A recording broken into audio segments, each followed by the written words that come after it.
Hello, hello, hello. Hi, everyone. My name is Felipe Zurita, and I am here with the Charter for Compassion. This is Housing is a Human Right, our newest webinar series, where we have invited a bunch of different organizations throughout North America to discuss about their different projects and the things that they do in order to address the housing and the homelessness crisis that we are all experiencing in our different communities. Today we have the beautiful privilege of having María Fernanda.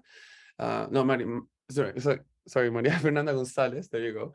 I was going to say Hernández. No, María Fernanda González from Nuevo Leon, Mexico, with the organization TECHO, which is a beautiful organization that is all over in Latin America. And she will obviously tell you a lot more about it. But before I pass the time to her, to Susan and to Maria Fernanda, I just wanted to say that I have like a little bit of a biased heart on this one because I was born and raised in Chile.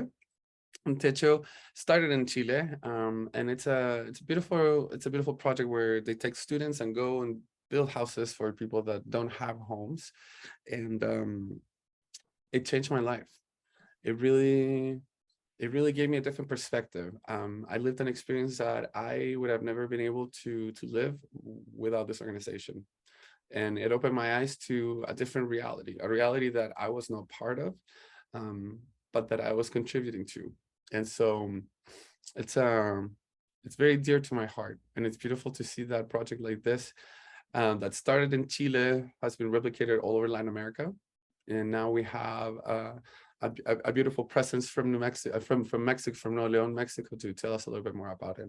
So before we pass it on to you, Maria Fernanda, I would like to introduce Susan, my other partner in crime on this webinar. Welcome, everyone. We're so excited for you that we're here with you, and we're here with Maria Fernanda. So the Charter for Compassion is wrapping up our 7-part series, and we are hoping that maybe we can replicate this again in 2023 and hear more organizations' stories like this. And so thank you, Maria Fernanda. And thank you, Felipe. Mm-hmm. Thank you guys for having me here. So for us, it's really important, like, yes, to showcase like what we do, how we do it, because we are a really big organization and we like to work with a lot of volunteers, all these people, from a lot of countries in Latin America. So if we can get the word out there of what we do and how we do it, and get more people involved, it is always awesome to have more help and to help more people. So that is great that we're here, and that it's great that you gave us the opportunity to talk a little about what moves us and what moves Techo a little in Latin America. Yes. And so just before you get started with your presentation, Maria Fernanda, I would like to tell our audience that we will be uploading this video on our YouTube channel after this. We will also be releasing a blog entry, kind of giving you a little bit of description and timestamps of what happened during this webinar. And we will most likely send you, all the people that have registered, a little survey just asking you how this webinar went, and see how can we improve for the next season if there is one. So with that, thank you, Maria Fernanda, for being here, and we'll let you go for it. Okay, great. Well, I am going to show you a small presentation that I prepared. So here in TECHO was an organization that was born in Chile 25 years ago.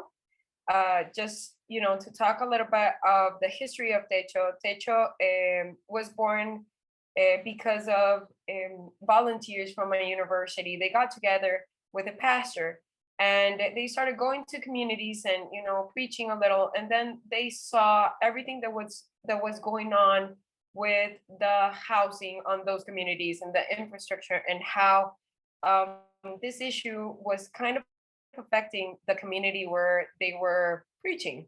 So that's when Techo decided, like, what, then we think that we could do something to help these people, because at the end of the day, we're preaching about our Lord, and we're preaching about his compassion. So what would be of us like if we didn't have any compassion for all these people that are in need, right? So that is how TECHO is born. 25 years fast forward, we are working in 18 countries all over Latin America. TECHO has had many faces because we started as Techo para Chile in Chile, then we changed to Un Techo para mi país in every single one of the countries. And then we changed to Techo because everybody just called us Techo. And but our mission, our vision has always been the same. And we have been working with communities all over Latin America, basically gathered together because we have this vision of a Latin America without poverty. So this is what moves Techo. We got together two very powerful things that are the youth, young people, students, that are in universities and in high schools, and the One Health, and communities that are wanting to thrive. They want to be better. They want to have the opportunity to actually grow. So we took these two powerful things, we gathered them together, and that is how TECHO is born. TECHO, right now, we're working on the Sustainable Development Objective. So we do work with more than just housing. We try to help also with other solutions such as restrooms. We create restrooms, we create bathrooms. We also create water captivity systems for people that do not have like a lot of access to water. So we, even though the housing is basically like our main objective and our main goal, and the thing that makes us basically what we are, we also work with other things depending on the community and depending on the situation on that community. This is really important because at the end of the day, this is what TECHO seeks, right? It's an organization that seeks to eliminate the situation of poverty that thousands of people live in popular settlements through the joint action of residents and volunteers. And sometimes the poverty has many faces. It doesn't have to be the housing, it could be another thing. So what we do is we go out there every single one of the weekends and we ask them, hey, how are you? How, what can we do? What's the situation on the community right now? And some of the situations we can't manage because we don't know how to, do that type of stuff, but it's fine because what we do is that then we connect with other organizations that might be able to help them, in specific topics that we don't know or that we are not sure how to help. So that is great because also that makes us kind of like the link between the community with other organization, with other government programs, and even other communities that have, had like an activity or something that might be useful for the community that we're working with. So this is basically how we do it. We promote the communitarian development. We promote the social awareness and action. And also we influence on public policy decision making. So basically how this helps us is that we go out there, we speak with the communities, we see what they need, and then we create an action plan. Most of the times that action plan does include other organization or government programs. If they do, then we go with the community and we help them, talk to the people that they need in order to get to their goals. If it's something, for example, based on probably housing or infrastructure, then it's easier because it's something that we can talk a little bit more freely because we are experts on that. Okay, so these are basically our solutions. I wanted to speak a little bit about our biggest solution, that is the emergency housing. We built this house in a two-day event. We do it with volunteers. Sometimes it's volunteers that are students, sometimes volunteers that work in a company or something, and they just want to help out. It's a really like this house is you might say like, okay, it's a small house, so it's like easy to build because it's made of wood and fiber cement. But the expectancy of this house is probably like 20 years. And the importance of this house is that it's a mobile house. So this is amazing because there's a lot of people here in Latin America that move around and don't have like a plot of land, or it's really hard for them to get like, a plot of land. So when they acquire this house, they acquire it as a furniture kind of. So it's amazing because we can build it with them and then they can learn how to build them. And if they have to move around, then they can carry their house too. So this is kind of an amazing way to always be there and to kind of, like to know that they're gonna have a house, even if they move around, if they have to go to another city, another town. Like at least we know they're gonna take their CV with them. So this house have been thriving because this house is a modular type of house. As you can see, it's really easy to make. You can do it in 2 days with a 10 people team. So a lot of people like love to see this work because they don't believe us that we can build it like in 2 days. Like, you can build a house in 2 days. Yes, we can. Like it's amazing how you can change like a family perspective in just 2 days. So once the house is done, then the family can start basically creating other modular spaces around that house, because it's able to open up also, and it's very flexible. The materials it's made of, it's really flexible. So you can basically take down a panel and build a door there, and then you can, like kind of make another room. So it's also amazing because of not just its mobility, but also its flexibility. This is kind of how it works, and how you can make like more rooms out of this first house. And also like we have other solutions that we can I also adapt to this house. So it's really like nice that we can create, for example, this water harvesting system where the rainwater comes here, and then we have like this little tank here, and we can use this water for their daily use. So this is really important because there's some housing, for example, up in the mountains, that it's really hard to get some fresh water. So it's like a great system where they can purify water here, and then they can save it here on the tank, and they can use it for either wash your hands or even drink it. So it's an amazing system, and it's built in 1 day. This is kind of like the experience that we've had in the past years. So with the housing that we built also, because there's a lot of people that tell us, well, why don't you build like, definitive houses? Why emergency houses? Is that because most of the places where we build houses, they come from a natural disaster and people lose their house. So it's an emergency.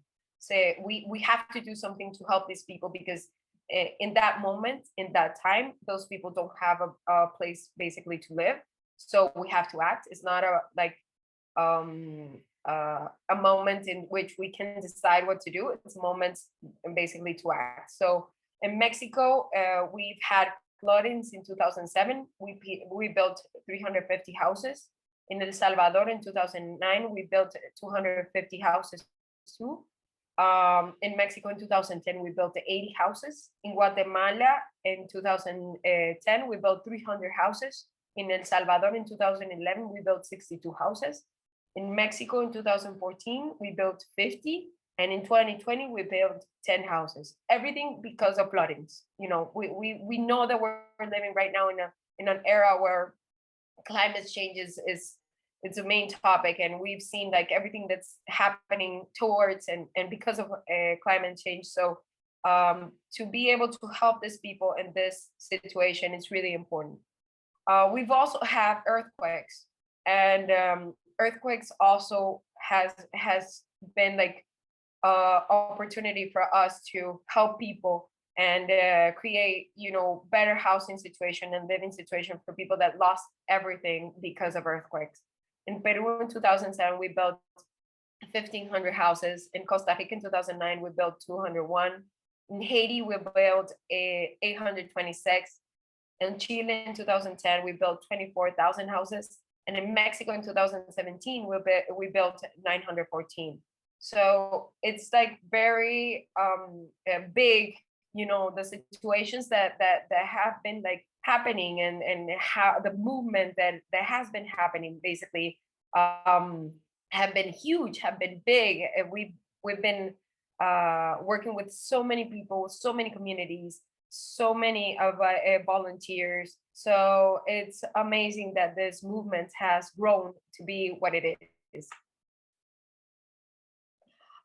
So you might be asking, like, okay, so we saw the house, we saw what it's made of. It's wood, it's fiber cement, it's not cheap material, but actually, for a house, $4,300 is not that much.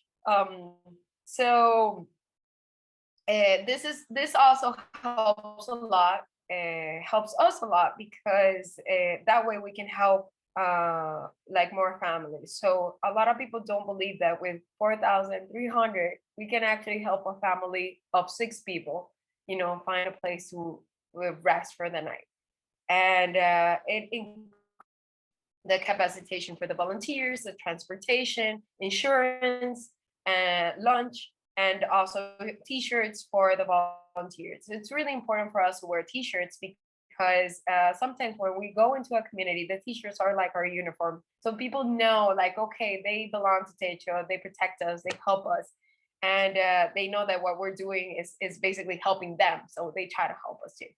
And the good thing about this is that every contribution is tax deductible in every single one of the countries. So we also get a lot of participation from companies that like to donate one house or participate, and that also open like a lot of doors, between people that day to day they wouldn't be able to see what is really happening on these communities. Some people, like, they go through these communities and it's just like kind of a facade, like they see it, but they don't go inside the communities. They don't see what they're living. They don't talk to these people. So to be able to open this event to outsiders is amazing, because then we can basically burst this privilege bubble and talk about real situations that are going on. These are just some of the awards that we've had in the past. We got an award from the PNUD, and this award was basically recognizing us as for mobilizing so many young people to volunteer and to transfer its innovative approach to 19 countries in Latin America. We were the first organization to be awarded the World Habitat Outstanding Contribution to Housing Award. And we were also awarded by the Dubai International Award for Best Practices by the municipality of Dubai in the UN Habitat 2012.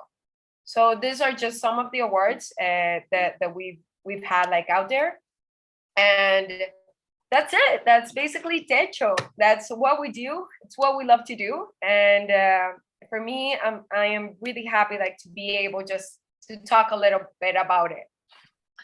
Do you have any questions? I do. So Felipe, you start, because I know you've experienced it, but I've kind of jotted down some questions, and then I'll keep an eye on the questions in the chat. Awesome. Yeah. I mean, honestly, first of all, thank you so much. Thank you. That was awesome. One of the things that I'm so impressed with TECHO is the easiness to replicate and the easiness to fund, and the beauty that comes from the connection of the volunteers building these houses with the families that are going to be using this house, for them to experience this different reality that they're probably never going to be able to see, as I mentioned at the beginning. So thank you for that. Tell me, what are some of the things that you hear from your volunteers prior and after a weekend event, for example? Okay, that's actually a great question, because we do get a lot, and we try to ask them like, hey, how was your experience? How did you find everything? You have to take into consideration that sometimes many of our volunteers come from very privileged schools, and they want to see, the reality that a lot of people are facing, because it's different than in the movies. It's always different. And when they go to these two events, and most of the times we stay there and we sleep there, and it's not the same, to be there, to sleep there, to see that they don't have a proper bathroom, so you can't get a shower. You don't have a proper bed, because most of them, they sleep on sometimes, mattress on the floor, or some, they don't even have mattresses, and once they get home, then they start appreciating the privilege that they have. Like they appreciate the things that we consider the little things, to have their own bed, to have warm water, to have school, or turn a button, and it has fire. You don't have to build a fire. And a lot of these volunteers, like they really thank the opportunity to actually seeing that they have that privilege. So it's amazing to see how they grow, and they start, having this gratitude toward the small things.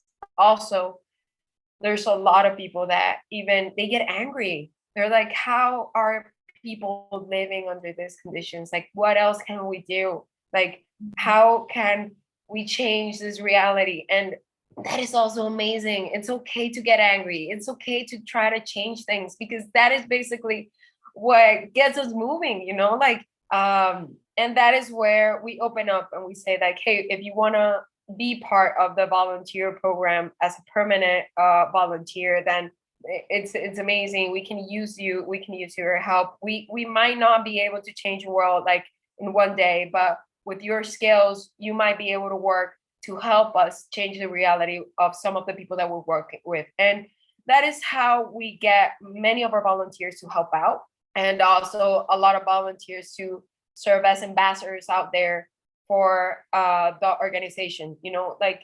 Many of the people that come, they see us, and it's like, we can't tell you about TECHO. You have to live the experience. You have to live the weekend to understand like fully what is going on, because everything that I tell you, it's gonna sound horrible. It's gonna sound like awful. You're gonna say like, oh my God, you didn't have water? You didn't have a toilet? Like, no.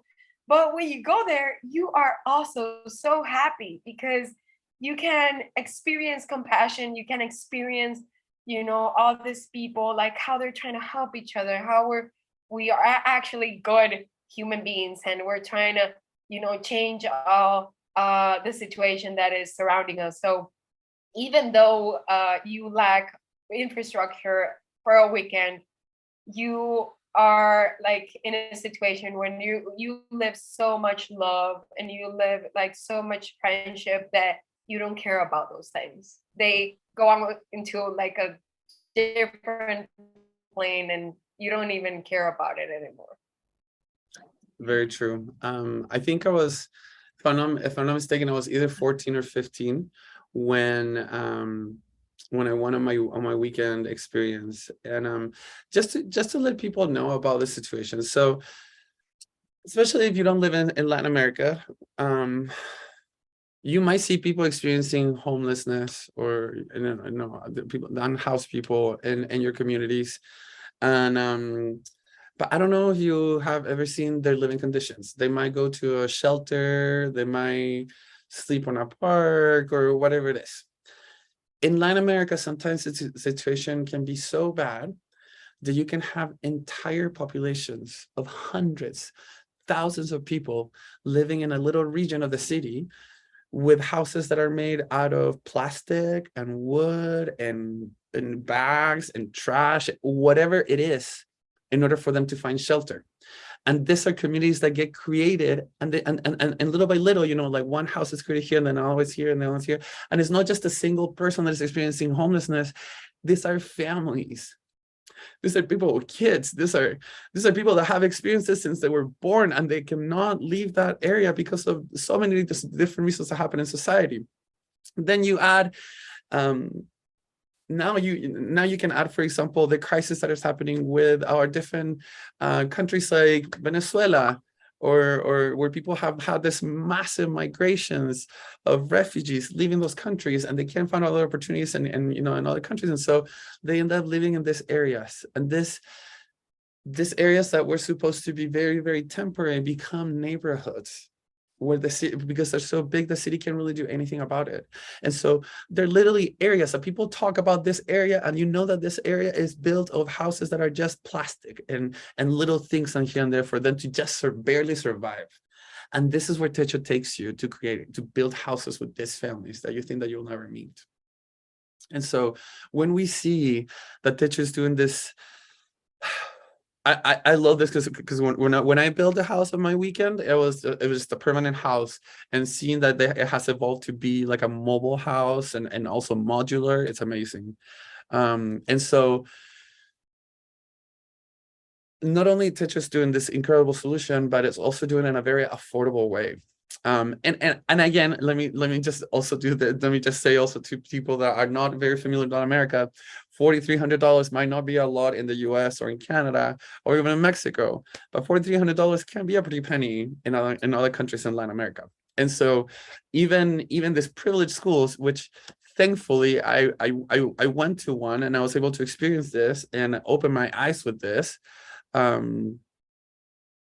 it's still an effort. And so putting that effort, not only like trying to do fundraising, but then going there and building the house with this family.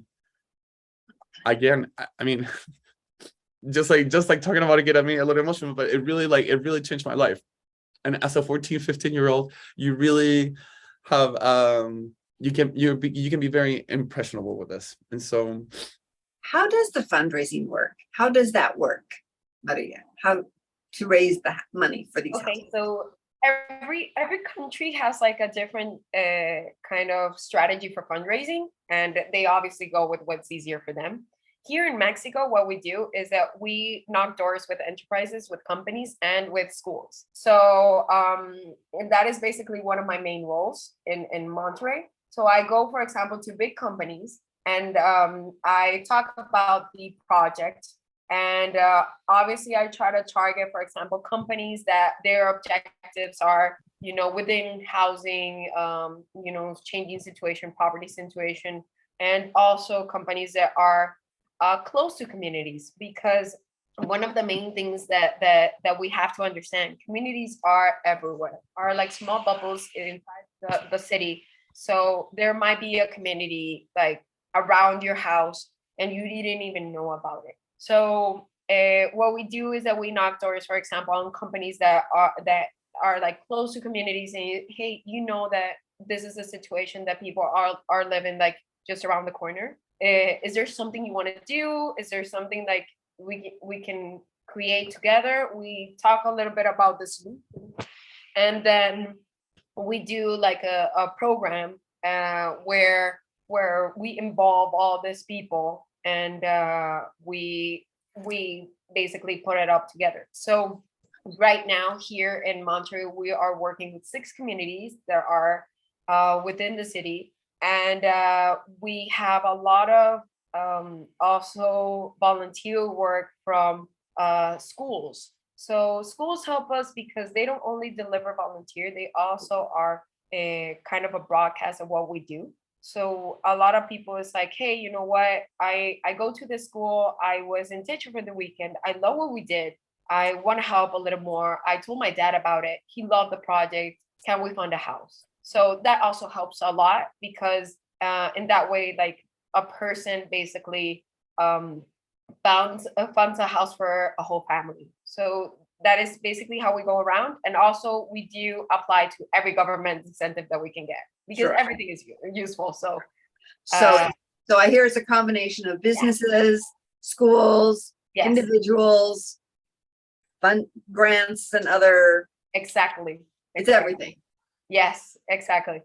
And we do have like a team that is like behind the scenes on all of that. Today we're gonna have a really big dinner here in Monterrey with a lot of people to kind of get funds, because right now in Monterrey was living one of the biggest droughts in the century.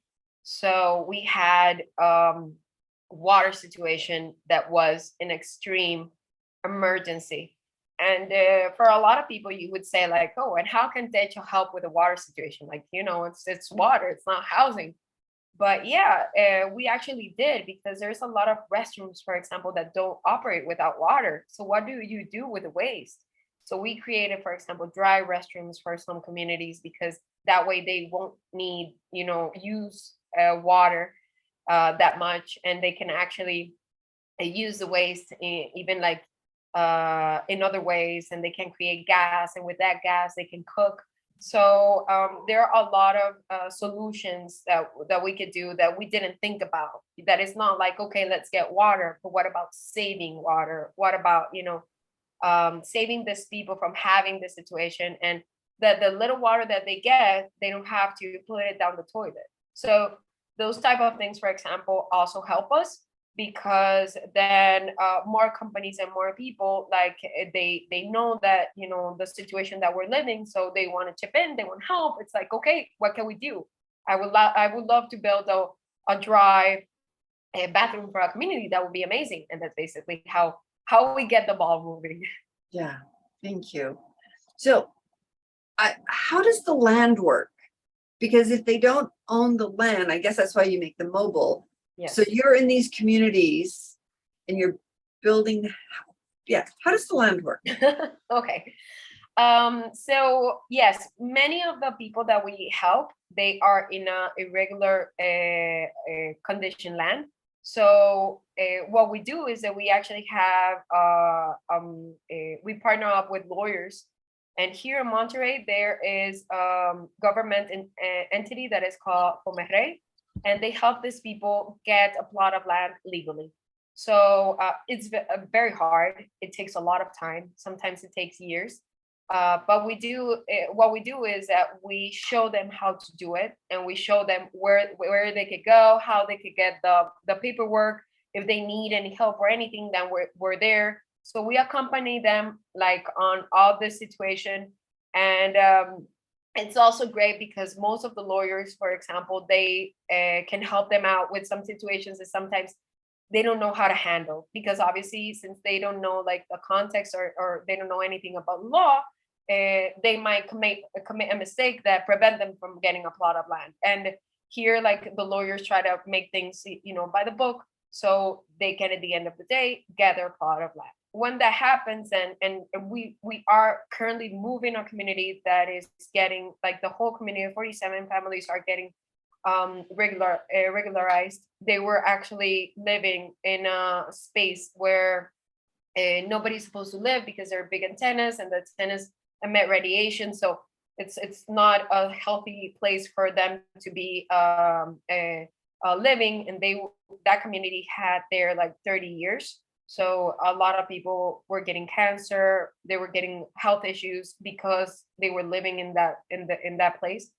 And right now we're moving that community to another place. So that is for us a big deal. It's a goal, and it's amazing. And but it's been 10 years, so it does take a little time. It does take a lot of effort from the lawyers too, because sometimes, you know, the government entities are a little bit harsh, and to be able to get through all that bureaucracy is a little bit difficult. But the good thing is that we do see it, like, at the end of the tunnel. This community is a perfect example how it's done and how we can do, you know, the things that we do. Thank you.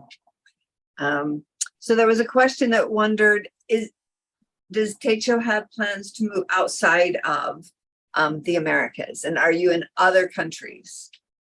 Right now we are in 18 countries in America. We had to withdraw from Nicaragua because of the political situation. And we are trying to eliminate the poverty in the Americas, but that does not mean that we don't have our eyes set on Africa or any other country that is needed. What we do is that we also promote, for example, people out there, if they want to do houses, if they like our model, if they like how we work, then reach out and we can see like how we can work in your current country, how we can expand basically our knowledge, because what we try to do is basically help as many people as we can. So we are not close to the opportunity to open in other places. Thank you. Quick question. Is TECHO in the US or in Canada? TECHO is in the US at the moment, but we're not building houses in the US. Our offices in the US are basically for funds. A lot of people, for example, that want to fund for Latin America, then they reach out to our offices in Miami, and we get a lot of support from the international offices that are in Miami. Awesome, thank you. Thank you.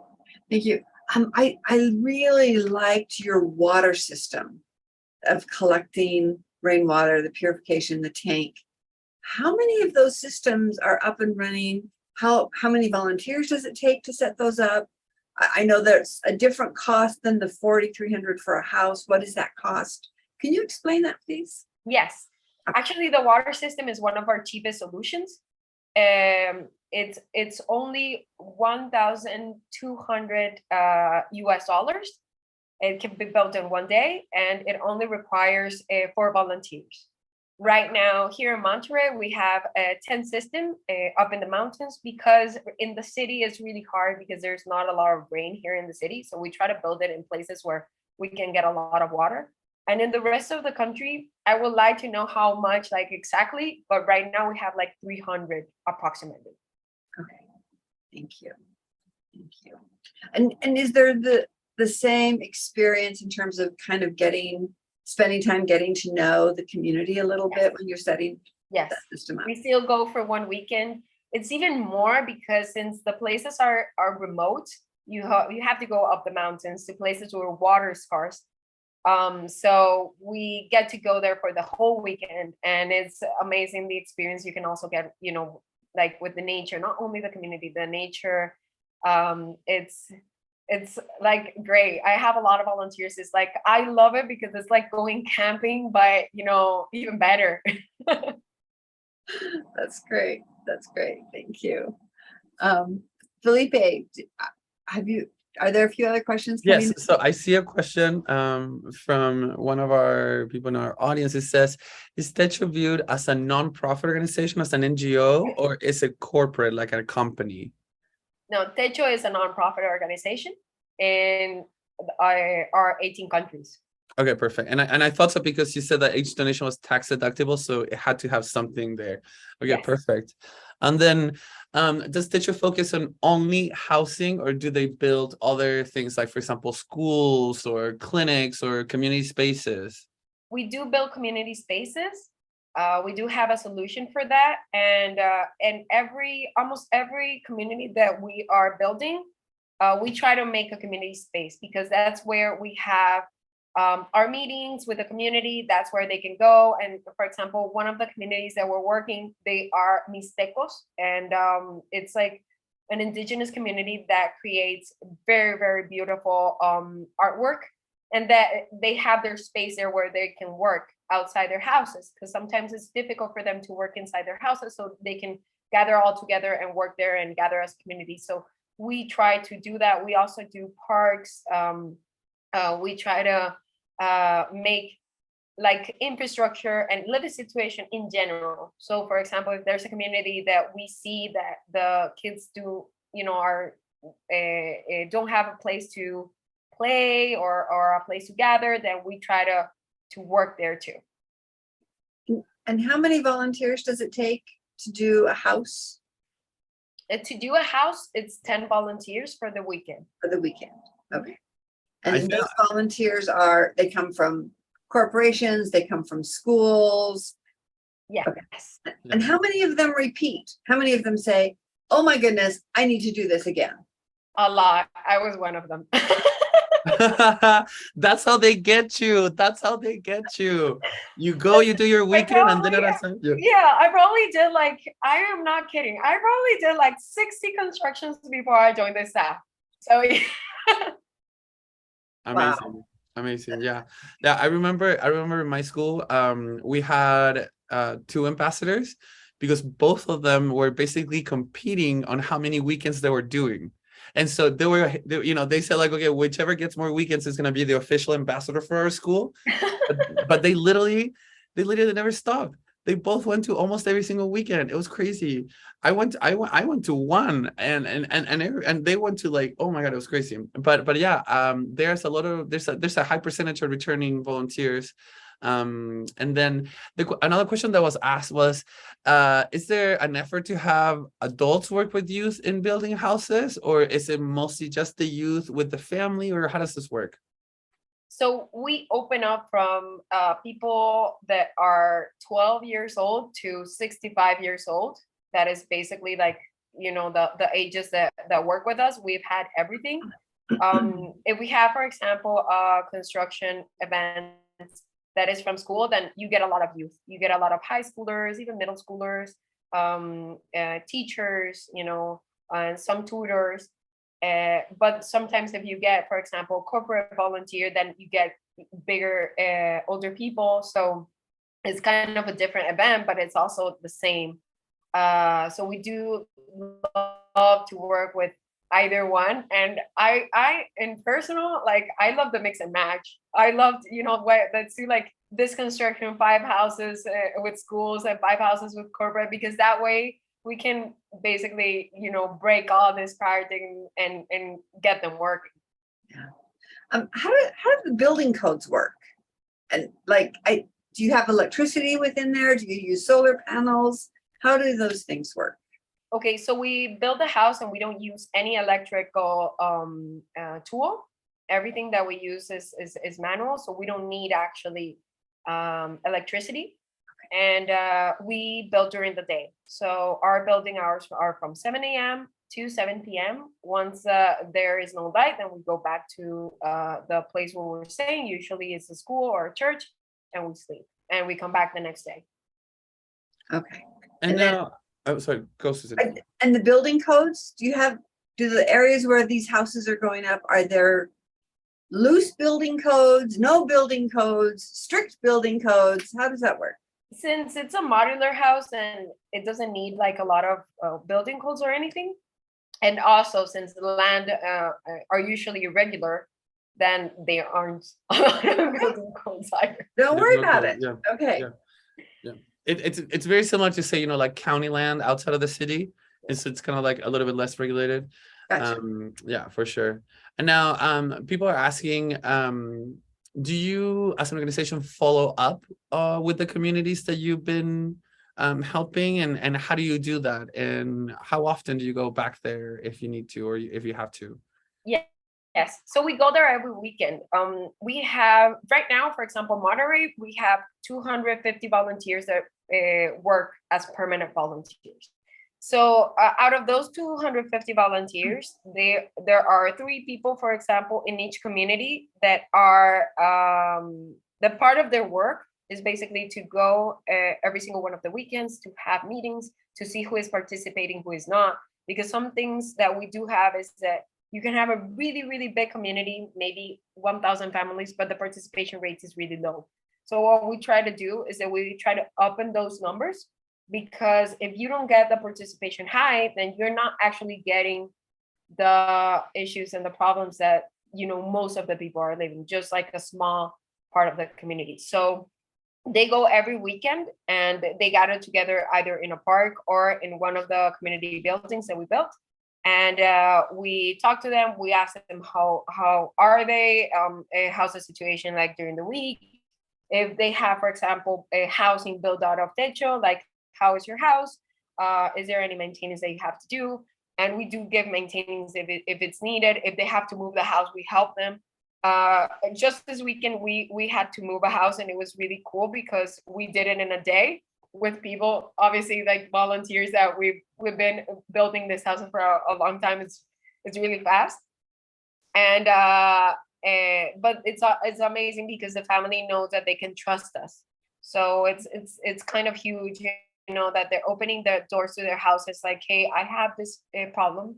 I'm living through this issue. I need some help. And then we can basically create a plan with them on how to help.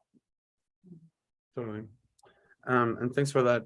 Now, does your website or TECHO in general as an organization has testimonials, like stories of families that either families that come to build or families that are receiving the house and building with this other people? Like, do you have a section somewhere that you have stories for people to learn about this or to hear people's experiences? Yes, we do. And we actually have videos that are uploaded on our channel in YouTube too. So you could go to TECHO Mexico and YouTube or any other of the countries. And we have a lot of videos. We try to document everything that we can. And you can find there, for example, experiences from catastrophic events or experiences, for example, from neighbors, that have been helping each other. So there is a lot of content out there from people. Awesome. So I have a question. Once you build a house, like how many families then say, I want a house, I want a house? Like does it mushroom that way? Yes, it happens pretty often, especially when we're new to a community. Sometimes like we get over there and we start talking about it, we start explaining what we do. And in order to participate, so you have to get like inside a list, and inside a computer, the computer, what it does is that it interviews you, and depending, for example, on your living situation, then it takes, for example, the families in order. So it orders it, for example, if you have a lot of kids in your house and it's just like one tiny space, then you get like more points. Or if you have like people with some kind of disease or older people or something like that are living in a situation that it's not healthy, that gives you like more points. And so not a lot of people at the beginning enlist. It's normal. But when they see us and when they see, for example, that we built 10 houses at the beginning, then they start asking, like, hey, you know what? I want to enlist. Because at the beginning, they kind of see us like, oh, no, it's just another entity that, it's promising a lot of stuff, but they won't do anything. And when they actually see it, it's like, oh, this is great. Like, I want to be a part of it. I really want a house.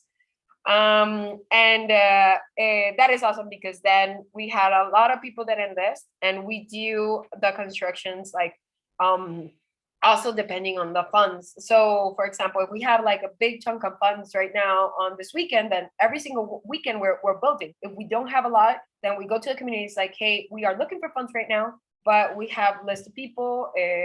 We're listing people, like if you want to participate or not, go around, tell the neighbors, like talk about TECHO. So when we do have the funds, then we actually have like the amount of families that we have to help. Yeah, thank you. Thank you for explaining that. Yeah. Another question that popped up that I thought was really, really interesting is, does TECHO build any sort of like shelters in border locations where people are detained for months at a time, waiting for them to maybe cross a frontier to another country, like, for example, in the southern or northern parts of Mexico? Is there some sort of involvement with TECHO there? Like here in Mexico, we don't live through that situation, but in Dominican Republic, I'm Dominican, so I know a little bit of that.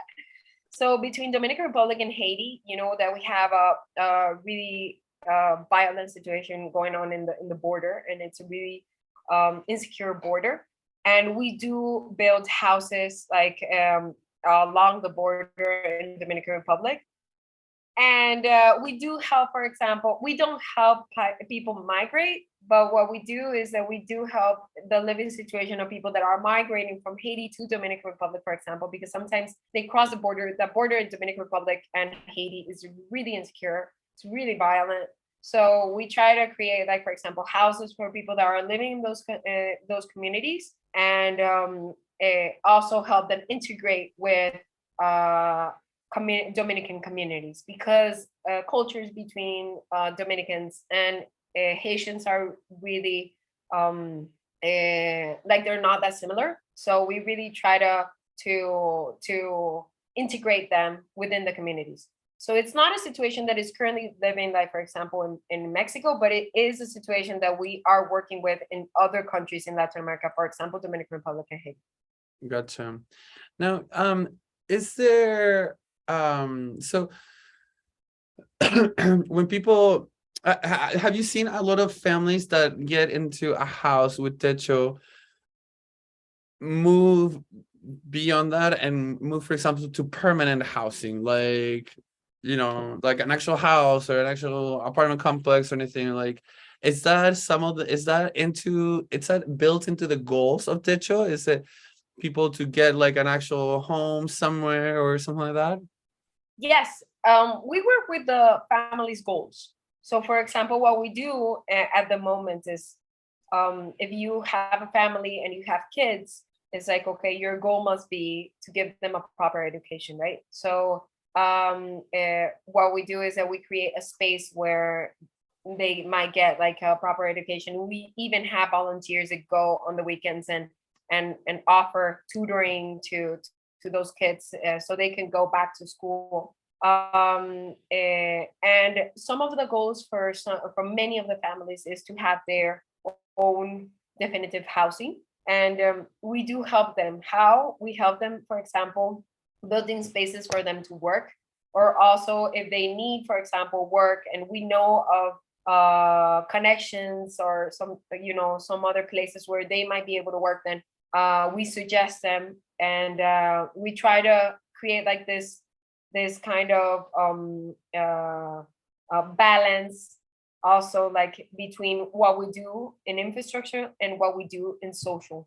So sometimes if we're not building, it's not because we're not doing anything. It's basically because we're trying to create like this other things that are socially needed, like education, like trying to get these people, a proper work, a proper place where they can also stay. So and it definitely depends like on the goal for the family. Some families can tell you like, you know what, my main goal is not to have a definitive home here, because I am not from Nuevo Leon and Monterrey. I am from Oaxaca. My family is in Oaxaca. I only want to work because everything that I'm working, I'm sending it back to Oaxaca. That is something that is going on. Then it's like, okay, right now we can basically have a house for you to live, to stay, to rest. So at the next day you could go and work, and you don't have to, worry about where you're gonna sleep for the night. And we can help you. Like, what are you? Like, oh, you're a carpenter. Perfect. And you know what? We have this other company that is coming here, and they need a lot of carpenters. So how about we help you fill out a resume, and you can apply to that company that is also ally of Techo. So that is how we kind of try to help them out in different ways. Definitely the definitive house is like one of the goals that we try to help them out with. But you would be surprised. It's not like one of the main goals that they have. Most of the main goals are education, health, and also have their own plot of land. Like, I would say those are the main goals that most of the families like try to acquire. So our biggest coordinations, like in the social aspect of Techo, are through those three like kind of areas. Yeah, amazing. Thank you. That really is amazing. It helps. The focus isn't just housing, it's the family. The focus is the families. Housing is one piece of what you do. Exactly. And it actually, your explanation ended up answering another question in there about kind of if The work part. jobs, do you help with that? So Yeah. thank you. It really helped kind of fill in kind of the wide, like you really embrace that family in so many ways. It was lovely. Thank you. And one last question: is Techo involved in policy work? Do you work with legislators, in the House or Senate or chambers or whatever you guys have? Do you do a lot of like that kind of work as well? We do. Like sometimes, for example, the government also like hire TECHO to do some of the work that they know that they are not able to do. Right now, we have here in Mexico, we had a huge fight with INEGI. INEGI is a government entity, for example, here in Mexico, that their main purpose is to create census in the cities and, for example, in communities like the ones that we work. And what they do is that, for example, we got in a huge fight with INEGI. We got into court with them because we needed information about some communities that they didn't have. They didn't want to give us that information because they knew they didn't have it. So we won a battle in court, and court said, like, INEGI, you have to give TECHO this information. And then what INEGI did is like, TECHO, I don't have that information. Why don't we work together to get that information? They are doing like kind of census in different communities that INEGI knows that, like, we do like work with some government entities. We also have a lot of people, for example, that they know about TECHO. They are then we do work with them because they let us know about information.